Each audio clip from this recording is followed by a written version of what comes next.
Hello everyone, welcome back to the third video of this series where I'm going to be talking about another common mistakes that programmers make, and in today's video I'm going to be talking about the use or the lack of use of functions, should I say. So I'll jump you over onto my screen and then we can have a look at this code that I have in front of me. Okay, so this code in front of me I have is a simple sort of calculator thing that I made. So it'll ask if you want to add, subtract, multiply or divide, and then it'll ask you to type in two numbers that you want to perform the operation on, and it'll print out your answer. So for example, I shall show you if I run this script, not using functions. Okay, so welcome to the basic calculator. What do you want to do? Please type the number. Okay, so let's say we want to multiply two numbers, 10 and 90.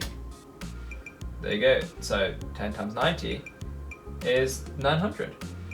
Who'd have thought it, you know? But anyway, this is like the non-using functions code. Let me just hide this for now, or make it smaller. So you can see here that there's basically 4 if statements to check what the input was, whether it was, you know, a 1, 2, 3, 4, so then it knows what operation to apply and how to format the output. So as you can see, there's quite a lot of repeated code. So for example, this, and this all are identical pieces of code, and this is not a great way to write a piece of software, because you know you want to try and minimize your repetition of code, so that if you want to change things to a way that's something that's done.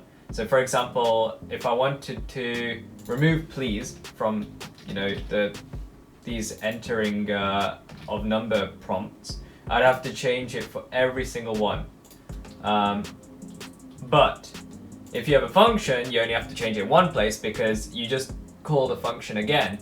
And I find it really weird because when I was learning programming myself, and also later on when I had a better knowledge of programming, but I was still like seeing how other people who picked up programming started to use functions, I was surprised at the fact that a lot of people, you know, didn't really understand how to use functions nor use them a lot, even though in my opinion they're quite straightforward. So a function generally works where you have an input in some cases, and in some cases you have an output. So it's kind of like in maths. So if you have like a function of x, so f of x equals x squared, right? It means your input is x and your output is whatever x to the power 2 ends up being, right? So similarly with a function in like a piece of software, you have an input and then it'll do some calculations in the middle and then spit you something back out. So that's generally how a function works. So here we can really make this piece of code use functions to, you know, make it much more, well, readable. So that's another thing that functions do. They help you make your code readable, and also make it much more, I guess, easier to edit and scale, right? And so there's a couple of areas where we can add functions to this piece of code. So we can make the process of taking inputs into a function, and we can also make the process of writing the answer a function as well. So I shall show you how you would do that.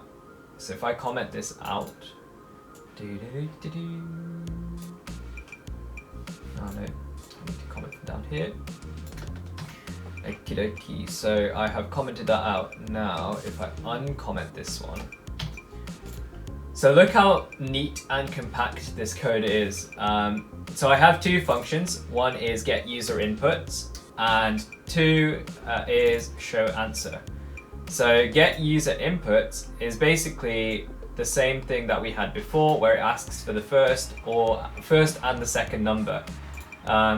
So in this function, nothing gets returned because it just adds the numbers that were inputted by the user into a variable that was defined outside the function. So it can be accessed anywhere, that variable. Then my second function is show answer. So this uses a data structure that's in JavaScript that's called an object. And basically it deduces based on the input what to display in the final printout of what the answer is. So it just makes it much more neater. Instead of having to, I'll just uncomment this and show you here. Instead of having to write, plus, minus, multiply, and divide all in separate lines, I sort of can use a function now to just output that answer, regardless of what the operator is, because the operator just gets chosen depending on what the input was. So now I have 2 functions that I can use here that will basically get the user input, then inside the if statement the operation happens to calculate the answer, and then show answer is called to basically display it in the nice way like we have for each of these. So as you can see, functions make it much nicer to be able to change your code. So for example, on the output, right, if I wanted to add an extra message or something to it, I'd have to change each of these to actually make the message appear on every single output. But if I go to here, let me actually comment this out first. Okay, I'll run this so then you can see how this functioned piece of code works exactly the same. So if I just do, not using functions, let's do divide this time. So 4, enter number, 10, and 7. So there you go, it spits out my 10 divided by 7 equals this. So it tells you the answer, which is great. But now if I want to say something like, here is your answer, sir. Why not? Okay. It's a very, very posh calculator I have here. So now, when I run this again, let's see. So if I do, addition, right? So let's see. So we want to add 2 numbers. Let's do 100 plus 40. So we have 140. But here is your answer, sir. 100 plus 40 is 140. So see how easy that was. Now I can do that for any.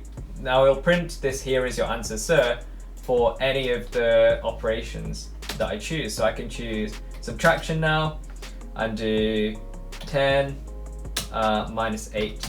So it will say here's your answer, sir. 10 minus 8 is 2. Same with multiplication. So if I do 90 times 1000, there you go, spat out that answer. Here is your answer, sir. 90 times 1000 is 90,000. So yeah, you get the idea. I can do it for divide. It'll be the same thing. It'll still say here is your answer, sir. But the principle is, if you use functions, you're really maximizing the ability to use code and make it more efficient, right? Because you could, write your code how I had before, but it's just a bit painstaking. Wait, let me try and uncomment it.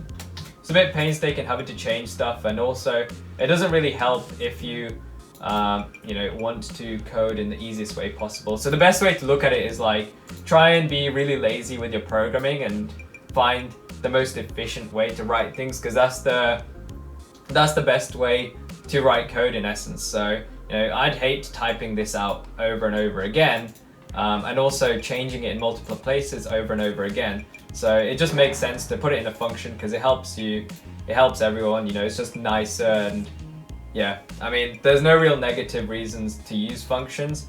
So definitely implement them wherever you find that you're either copying, pasting blocks of code that are identical, or even if majority of the code is identical and you can figure out a way to, make it, I guess, generalized, then yeah, definitely use a function because they're much nicer and easier to use.